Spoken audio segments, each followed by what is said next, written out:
All right, everybody. Happy Friday. You are listening to Alumless. Thank you for tuning in. Here on the show, we talk about engagement strategies and educational advancement. I'm Ryan Catherwood, the man on the screen. Sharing it with me is Chris Marshall, the founder, CEO, leader extraordinaire of CMAC, Chris Marshall Advancement Consulting. How are we doing, Good morning. Chris? I'm doing great. Good morning. Good to see you. It's good to see you too. We are broadcasting live today, Friday, February 17, 2023. Thanks to our listeners that are tuning in. And we've actually found out that several teams out there actually host team meetings with Alumless on one side of it. So it's been good to hear how folks in our world are putting Alumless as part of their work week. So if you're one of those teams watching us today, we're grateful to have you, and thanks for making Alumless part of your work week. Let's see here. Where do we start? We've got a great guest today, Chris. We've got on the show the one and only Todd McCubbin from the Mizzou Alumni Association. We're going to bring Todd out here in just a few minutes. So if you have any questions for Todd or just want to say hello, please be sure to use the comment section in the LinkedIn event. And of course, we'll have a 30-minute bonus segment with Todd available on the podcast edition. But Chris, we had a chance. We were just hanging out yesterday in Buffalo. It was good to see you.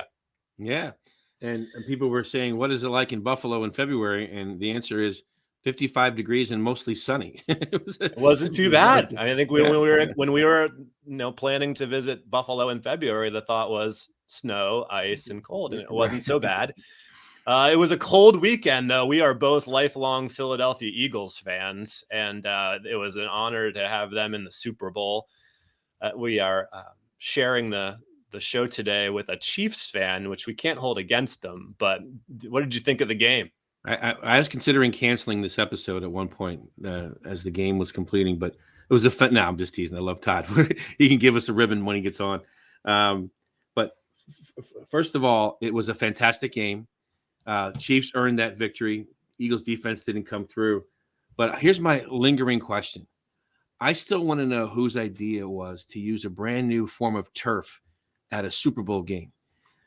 So there's a little bit of a bitterness in me about the slippery surface that caused some of the reasons that the Eagles did not win that game. But I'm going to just move on and say Chiefs won. Speaking of the slippery surface, just to sort of one more thought about the Super Bowl is how about Rihanna up on those crazy surfaces that, I don't know. I thought that was just pretty extraordinary. I was at a board meeting at another institution the Friday before the Super Bowl, and people were talking about the game, and she said, well, the woman went on the table, and one woman said, I'm really looking forward to the Rihanna concert on Sunday.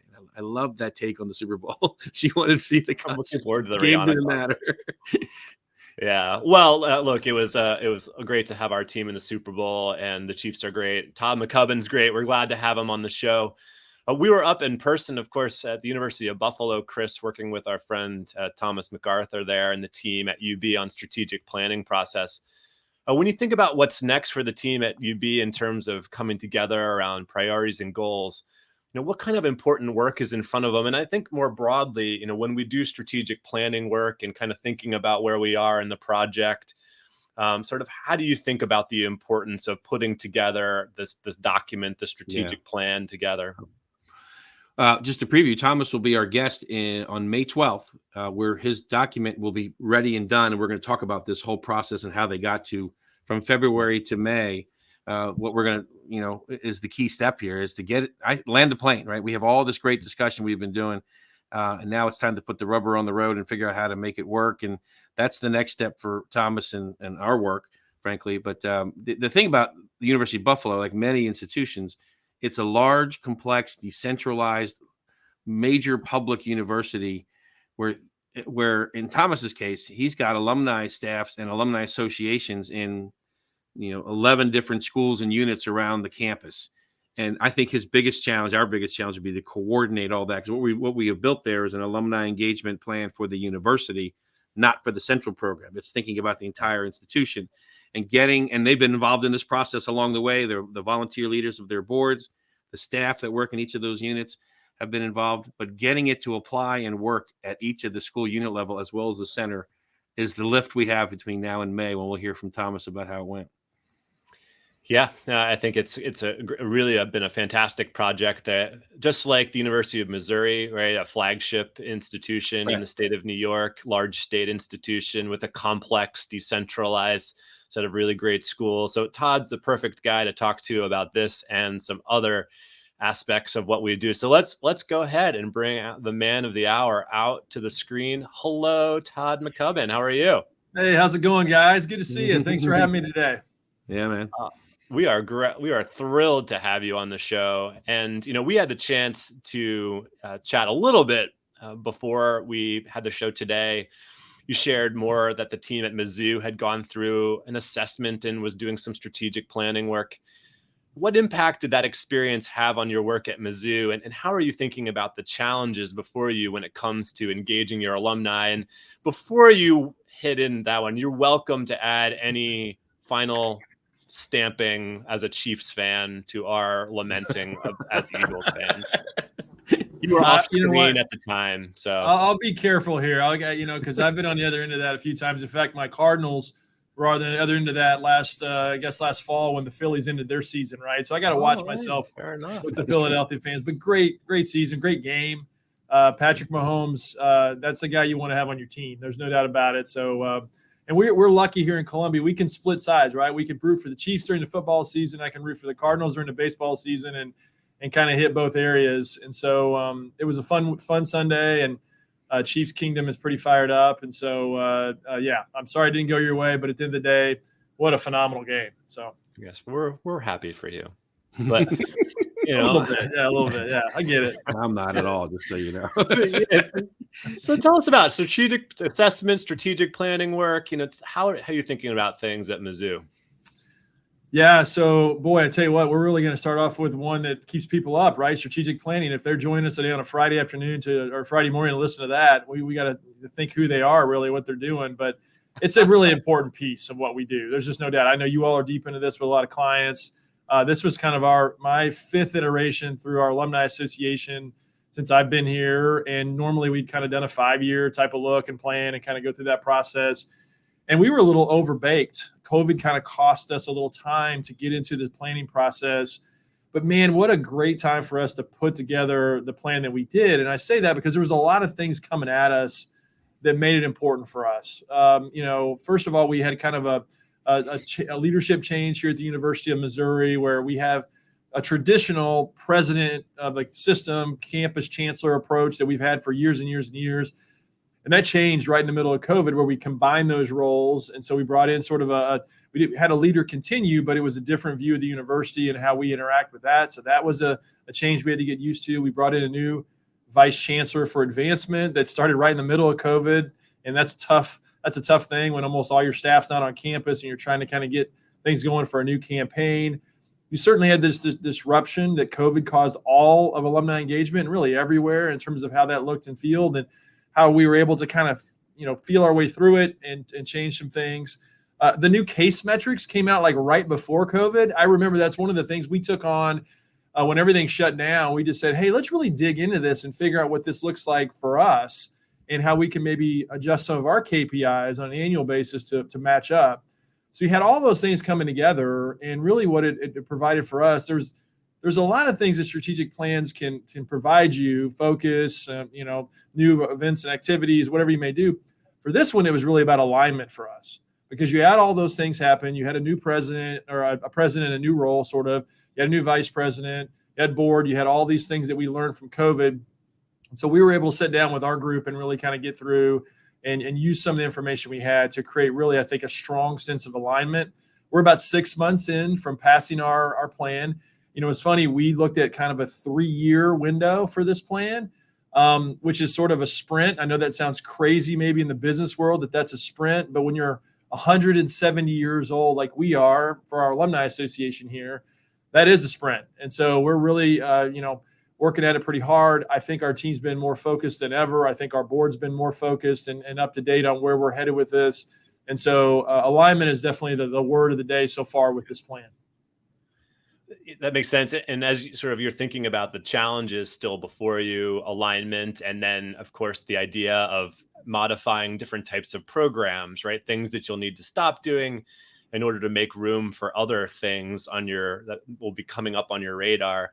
Can you think of a tough decision that you've had to make when it comes to prioritizing different types of programs or initiatives in light of kind of the environment changes that have occurred? Absolutely. Certainly having a little bit of a break through the COVID piece provided us an opportunity to really evaluate what we brought back, what we didn't bring back, how that looks from our perspective. We're in a Southeastern Conference school. Athletics is a big deal at the University of Missouri. It always has been. And we used to do a tremendous amount of programming around athletic engagement, if you will, alumni engagement around that. We do much less today than we did before. And that really has nothing to do whether our teams are winning or not. We just have figured out that there are other ways to kind of chase the right metrics that we were looking for from a case perspective and how we want to grow. And those weren't really ways that we're doing that. We didn't bring some events back. We used to have a tremendous event with alumni parents here on campus every fall around Parent Weekend with a legacy brunch that really was meaningful for a lot of folks. But when we looked at the numbers, it didn't really move the needle from a metrics perspective.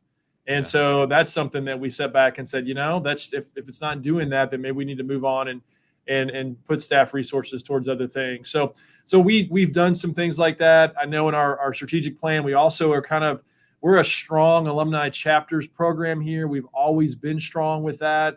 We've always looked at the regional approach and how that works and how the universities do it. And so we probably won't make the complete flip. I've seen the episode with Patrick Auerbach, and I know what he went through at USC and how that worked. We've studied that a little bit. But there are some areas that are pretty key to us. Right now we're looking at St. Louis as it's our biggest alumni market.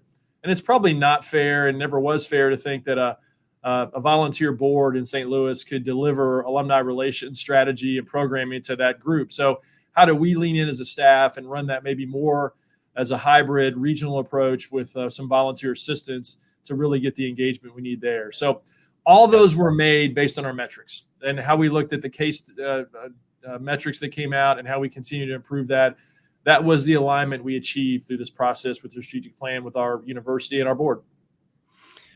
Great thoughts, Todd. And I think one of the most interesting things that alumni pros will be considering into the future when it comes to regional engagement programming is the idea of, is the volunteer board-based model the way to scale experiential engagement across the regions? Or could you actually do a lot more events, as Patrick said, in any one region or any one area like St. Louis, if it's more driven by staff and you don't have to have volunteers schedule meetings with those volunteers and brainstorming. And if you can just move forward and ask for their help in other ways, it's definitely an interesting thing that folks will be talking more about.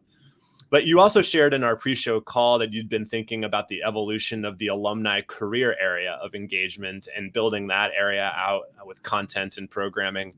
How do you think about alumni associations and their work putting together more career-themed content? Do you think we'll need to cut back more on traditions or chapters or different types of groups in order to build more career-themed content, or do you think it can be layered on top of everything else that we do? What are your thoughts on it? So we're getting our feet wet with it for the most part, and what we kind of call that pillar of our strategic plan is Mizzou made careers and impact, and how that looks and feels, and how we're able to recognize that and also program in that space. It's new for us. We've not really delved into this heavy in the past. It seemed like before a lot of career services pieces with the universities were really based on universities that were kind of in big population areas and had some career, bricks and mortar type of services that they may offer in that space. And that's just not what Mizzou is in terms of how we look and feel. However, COVID changed that. There's a lot of ways to deliver content and programming from that perspective. This is something that's come up through some recent, obviously, alumni assessments and surveys we have. And so we want to lean into it. And so we're really focused in the professional development space. I don't think alumni are really looking at us to help them, get a job, but they certainly rely on us from a professional development perspective, or expect that from us, that there are going to be some resources that they can take advantage of. We're trying to link that, obviously, with our career services here on campuses and what their goals and outcomes are and how we can build upon that. I think they really track our alums through maybe that first year out, and then that's kind of where it ends. And so how do we build on top of that pedestal that they built from a career services perspective. So we're doing a lot of pre-work right now, looking at what this Mizzou model for professional development, career services in the alumni space will look like. And I think that the programming side is a balance, right? I think you're going to have to figure out, how do we make room for this versus what we've had in the past? That'll sort of work its way out. Fortunately, through the COVID decisions we made, we have a little room to bring on some areas here that I think could fill in some gaps. And also from a staffing perspective, we intentionally held back a staff position that we didn't hire during COVID, which was another tough decision, just because we wanted to see how the strategic plan worked out, and we knew we were going to have some investment, particularly in the career space. So we're excited about it, but it is new for us here at Mizzou. I think it's exciting when you're ever forging ahead and along new paths, right? And I'm someone who's always been personally really interested in that particular content area. Chris, as you sort of think about some of the things that Todd has said, and as we worked with partners all the time about starting and stopping programs, making decisions, tough ones sometimes, right? Around what needs to happen next with limited resources. There's not a lot of alumni teams that are getting more resources. Some folks had the foresight to maybe put some to the side in order to, deploy them in the future, like Todd was just sharing. But what do you think alumni teams ought to be doing and thinking about starting and stopping program ideas? Yeah, part of most of our strategic planning work that we do, we run a start, stop, continue exercise.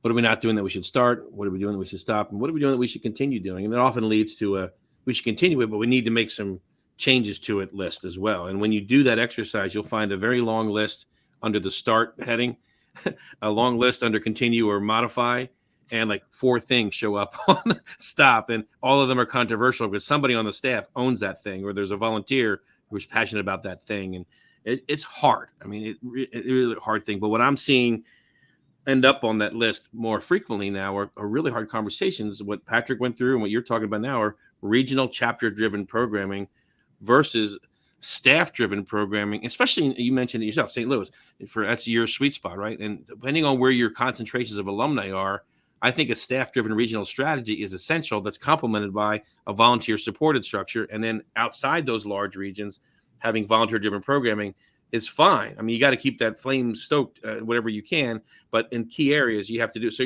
I'm seeing more people making that, Patrick, and where Todd, where you're heading. Another one you referenced sort of around athletics, but tailgates, all the away games, planning a tailgate every single away game, planning a tailgate for every single home game. Todd, that JT Forbes at Indiana a long time ago said, we're not doing it. We're just not going to do them anymore. And because they do 1 or 2 a year and they get the same number of engagement because the same people come to all the tailgates. That's what they were seeing. So, but at the end for me, and I'm so glad you said it, Todd, is that they're using the data to make the decisions about what we're going to continue, what we're going to stop. Even though they're difficult, making those decisions to stop something, you need to be really smart in how you decide and how you announce that it's happening, and involving people that are on your boards and leaders above you, so that when the announcement is made, while it may be a surprise to people, you'll have support and cover fire when the decision comes down and people are upset about it. That's the other key. I'm sure, Todd, you did that in your process too. So. Well, let me ask you this, guys, slightly off script. Is it a bad thing if you discover that a program engages the same individuals each year? I'll take a shot at this if that's okay, Chris. We're having this conversation right now. So a couple of things. So we certainly have started that conversation around, increasing engagement, right? I mean, making a bigger base, building a wider end of the funnel, whatever you want to call it. We certainly have talked about that. However, we've had some recent conversations around, it's not only our job to increase that, but it's also our job to sustain that. And so you have to be able to build a little depth with that as well. And so there are some events that we were looking at to think, okay, well, this may not be perfect on the increase because we got a lot of folks we normally would count here, but it definitely deepens the relationship. And I think that's a fair point, and it's one that you got to have, both sides looked at. And so that's where we're kind of headed. It's not a perfect science, but I do think it gives us a chance to not be either or, but really both and, if we think about both those areas. What he said. We're going to have you on as a co-host. That was a great response. It's always complete enough, and Chris just passed on it. He was like, "I'm not gonna even try that one." Ryan's going good. back. I got to go longer, Chris. Fill up a half hour here. We're right. We're perfect. Like literally, we're on the question that says 11:50 next to it, like as if we could not possibly be more on script, right? Is there a content or program area that's absolutely essential at Mizzou? And how do you continue to evolve these beloved and tried and true program areas for the future? Yeah, so one that would be probably untouchable here at Mizzou because it makes it unique for us. We are known as the birthplace of homecoming, and so for us, that is part of our DNA. And so it's our hallmark tradition. It's what we do. There's a lot of different events and activities. We really benefit from a sense of community that's built through our homecoming celebration. It's evolved over 100 plus years, where we have high student engagement through what they do on campus, but also high alumni engagement. I always tell people it's because of that shared sense of involvement, right? If you were come in and you were really involved as a student, and then you come back as an alum because you want to support that, but also you know what that's all about. And so that's a big thing for us. But it definitely gives us trouble at times. It's a highly traditional event, and so I think it's important that we continue to evolve that. And so it's been a bear to try to track and record engagement through big events like that. Sure. That's the hardest part. We probably don't have that solved yet. We're better than we were 2 or 3 years ago, but it's just hard because we're talking about 20 or 25,000 people coming back for different events and activities, and there's no registration. They're free events, and we'll have 35, 40,000 people at our parade. And I know we talked about parades a few weeks ago on one of your shows, and so for us, it's awesome, and it's a great community engagement event. And so, but for us, that to us is something we just got to keep getting better at. And the key for us on any of these events, but certainly an event like that, is that after action review that we do every year on every single event that happens for homecoming, a traditional event, is crucial because it keeps us fresh. Our homecoming looks very different today than it did 5 years ago internally. It may not look that way externally, but it does in terms of how we track and maybe tweak some things and change things. But that after action review piece is critical for us on an event like that, so we don't get stale or try not to get stale in that area. Let me point out two things that Todd said to the listeners now. One, at Mizzou, if you don't have a homecoming tradition, or you've been trying to build one and you're involving your alumni to come back to campus, the way to get it to stick long-term is what Mizzou did 100 years ago, which is make it a student event, and then it sustains itself as an alumni event. Todd, would you agree? I'm assuming you'd agree with that statement. That's one of your reasons for your success. Yeah, absolutely. And the second point I wanted to emphasize that you made is the rigorous and disciplined way that you do after action review of not just that event, but every major event that you do. The follow-up plan after an event is equally, if not more important than the lead-up planning that gets done. And what I find in many of our alumni shops is that you spend all this time planning, the event happens and you crash, you come back the next day, and guess what you're doing? You're planning the next event. You're not getting, or the next meeting, or the board that's coming, or the email's got to get out. And that becomes a tactical one after another kind of thing. And the work you do there, Todd, give us just a little insight on how that looks. Is it scheduled in advance? Who attends? How long are those meetings take? What do you accomplish? Yeah, it's very expected for each of our programmers to go through that process. We have a list of questions that they ask about, what was expected, what actually occurred, what are some changes and feedback. There's all kinds of feedback loops that come in. And so how you pull those in together. And so really what we do is those teams meet. It's part of their kind of weekly, one-on-one sessions, either with their direct report, or they may get together as a team if they'd like to, if it's a broad enough event where multiple folks were involved with it. And they'll create a document, right? And that's really sort of our history that we have that we can go back. And it's what's so important to me is that we may not change anything right away, but as you start planning for next year, whether it's budget planning or event planning or whatever else, you have something you can refer back to, because these things are so detailed that you forget things, and you're like, and you don't want to do that, very often. And so that really is how it's built into our DNA. And we fell into that same trap. We've had those situations where we just haven't done it or been as disciplined in that space. And but this has really helped us in the last, especially 3 or 4 years, with the after action review piece, just to sort of move the ball forward. Yeah, good stuff, Todd. Thank you. Great question there in the chat that just came up when it comes to thinking about the largest portion of the strategy for alumni engagement from Rachel. Rachel. Yeah. Are there other key areas to focus on, such as broad or targeted communications, right? So in other words, is the scaling of engagement through events, how should we be thinking about that? It's a more intimate, substantial engagement act, but it's not as scalable, right, as broad-based communication, content-related engagement strategies. How do you think about sort of this interesting challenge that the industry faces kind of right now? From the event perspective? Yeah, I think it's just like, how do you think about, are events the largest, I guess Rachel's question is a direct one, are events the largest portion of your strategy for engaging alumni? Actually, they're not. Events are, I think, for us, second. Communications is the biggest for us in terms of how it works. I think that for us, the event side of it, and where we're still sort of new at this, is you have to be able to collect the data. And it's events even outside of what we do. So we've done a pretty good job, maybe outside of homecoming, which is really kind of a bear, of being able to collect the data and bring it in and put it in there. But also then how do we reach out across our campus for experiential type opportunities? Because it's not just about alumni coming to our activities and events. We may be the conduit for a lot of it, but they do a lot of things on our campus through our school and college units and through extension here on campus, through athletics. So how do we sort of create that funnel to get that data into the database? So from that perspective, where we're at is we've done a pretty good job on our side. There's some things we can clean up. Now we're kind of looking at the events that are outside of our bailiwick in terms of how we collect that. And also then educating our entire campus community about these metrics and how they work and how they can help us.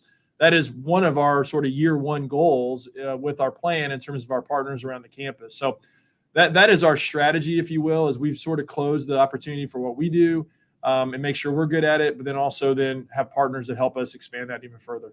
Yeah, so my experience with multiple institutions is that communications, for a large public institution, communications is generally one, events are two, philanthropy and volunteerism are 3 or 4. And on a private, especially smaller private institution, you're going to see often philanthropy and communications be 1 or 2. Right. Events and volunteer be 3 or 4. So to Rachel's question, engagement is not the biggest for sure, but it's a great point, great question. Thank you for your comments. Yeah, I think a lot's changing in that way, and it will continue to change as we get better and better at tracking individual engagement activity through communications and that funnel that you described of getting those inputs into our CRM, right? So that we can look at it and use it is really important. We have just a couple of minutes left, guys, in our hard to believe show. Always goes really fast, the half hour here, but Chris, there's a philosophical question around shelf life of engagement programs that I wanted to mention. How do you think about sort of, do programs all have an expiration date? Todd mentioned a program that they continue to evolve, but at homecoming, and it's a special one. But would you say, as you think about programming elements, that there's a certain shelf life, or is it just depend? I know you're going to say it depends. Lame consultant answer is it depends. Yeah. My definitive answer is yes, they all have a shelf life. Now, I'm not saying you stop it. I'm saying you do what Todd described as you evolve, and it changes whether it looks the same or different to the alum, or it looks the same to the alum. Internally, we're doing it differently, and it's having a different outcome, I think, is what we're going to see. I want to get to the last question we had for Todd, though. Go ahead. I want you to tee it up. Okay. So this was sort of an interesting fill in the blank question. You got to ask all our guests this question, by the way. I love it. We don't typically do fill in the blank questions here on Alumless, but here's one for you. I can imagine a day when alumni pros are no longer doing X. That's a great question, and I haven't seen you ask anybody this, so I don't think that's fair, by the way. Only Chiefs fans, we ask this question. Chiefs won, so I get this question, right? Yeah. So before I say that, let me just say this on the question you just answered, Chris. I think this is really great, and I thought a lot about that one too. So a key kind of canary in the coal mine question I ask our team all the time on this a shelf life thing is certainly, where are we having to manufacture energy to run an event or activity? That's sort of the first. If we know there's something we got to manufacture internally, there's an issue there. We need to look at it. So that's one we use quite a bit. All right. So the one thing I think that these are probably not the greatest answers, but the things I think about, I can imagine a day when alumni pros are no longer doing or doing much less. And I think we're seeing this already, events. We're not events-based necessarily anymore as much as we are experience-based and how that looks and feels virtually and everything else. So I think events, that's we just do less today than we did before. And actually our engagement scores are higher because we're better at kind of collecting that and being more metric-based. This is going to hurt because I work at the school with the number one school of journalism in the world. But I think sending a magazine at some point is going to go by the wayside. And I hope some of our people aren't watching this because they're going to hit me, because we have a great alumni magazine and there's a bunch of great ones out there. I think at some point here that's going to happen, and it's already starting to happen more and more. But especially for a lot of the big universities, we're hanging in there with it, and there's still a good piece, but you can see that it's deteriorating from as the culture moves and as the sort of the number of folks in certain age groups move on. It's going to be something we've got to think more about. I think you're right. I think a good test is would you ever start a magazine now? Yeah, probably not. If I was starting today, you're probably right. Yeah. It's one of those ones. All right. Lots more to talk about with Todd in our bonus section. We had a great group of listening to us. Thanks for Carrie from joining us all the way from London. Our record for maybe the furthest away on this particular show. Kurt down in Texas, Dale, Alicia, thank you so much for joining us. We will be back. Chris, with who in 2 weeks? You know this next guest better than I do. I've met Dory Sontag from Gonzaga. And if you ask me what I know about Gonzaga, I tell you about how great their basketball team is every March and April. But I've looked under the hood at 200 places, and I peeked under this one, and they have a pretty impressive alumni program too. So I'm really looking forward to hearing what she has to say about it. But anything else you want to add, Ryan? You know her better than I do. Dory's got a bit of a unique role, kind of a combined role, alumni, donor engagement, communications. And we're going to talk a little bit more about sort of that expansive role. And it's definitely a unique school with a basketball affiliation and sort of a different program in the Pacific Northwest. But okay, well, so thanks everyone for joining us on the live version here of Alumless. We will drop the podcast feed over the weekend or on Monday with Todd in our bonus section. But thank you for joining us, and we'll be back again in 2 weeks.